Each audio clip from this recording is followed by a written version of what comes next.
Hey, how's it going? This is John over here at JTech Auto S22. This is what's going down today. We got a torque converter already separated, took it apart for you in front, and as I put it back together, I'm gonna go ahead and give you a little quick rundown of what's going on inside.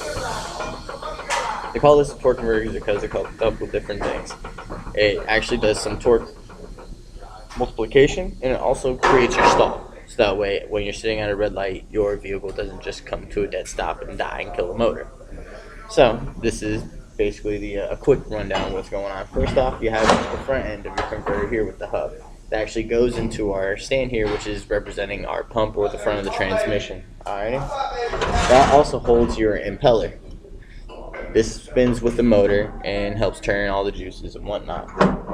Next in line is our stator, which has a one-way clutch in it, so it spins freely in one direction and then locks in the other. I'm going to go ahead and bring it a little closer so y'all can see this free spinning action one way and then gripping in the other direction.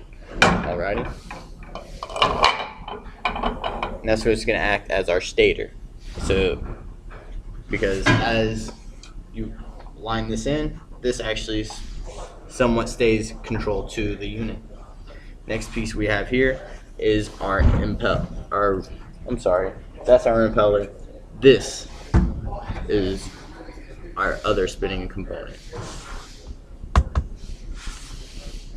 which is actually going to be called, name escapes me at the moment.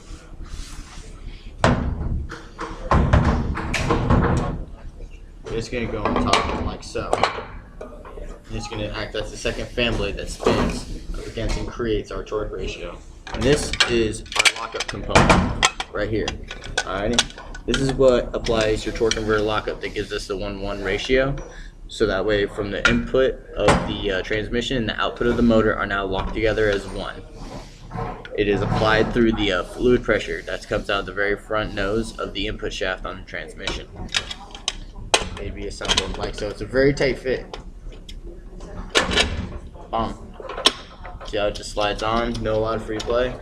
This is what causes solid line. Okay. It's up against this piece here, which is the outside of your torque converter, which has your pilot right here, which is line up tool for whenever you stab the transmission into the motor. Make it nice, even, and a good balance, so that way it's not wedged one way or the other. This right here, these holes here are where you bolt it up to the motor.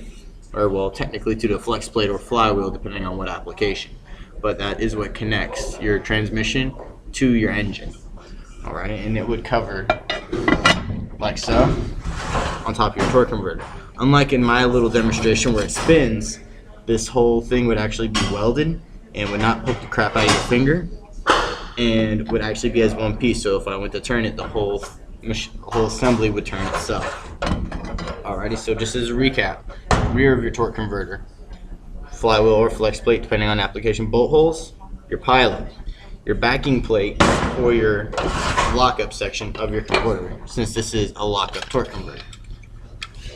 And inside we have just a lockup piece, which to show y'all, it would actually force up against here, the back of this, to actually apply lockup.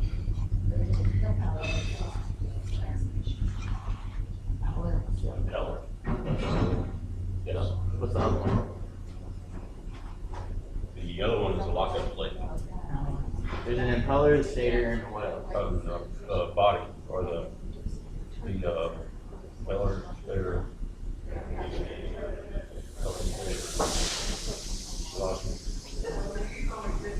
Alright, there's a propelling. The propelling unit. And you have your back here, where it actually has your one-way clutch and your stator. Turbine. That's the word. Turbine. This piece here is your turbine. This one here is your impeller. One-way clutch. Finally, that actually goes into your transmission that makes all the goodies happen. Your torque multiplication, your turning of the pump, and overall cooling of your motor, or no, I'm sorry, of your transmission at that point.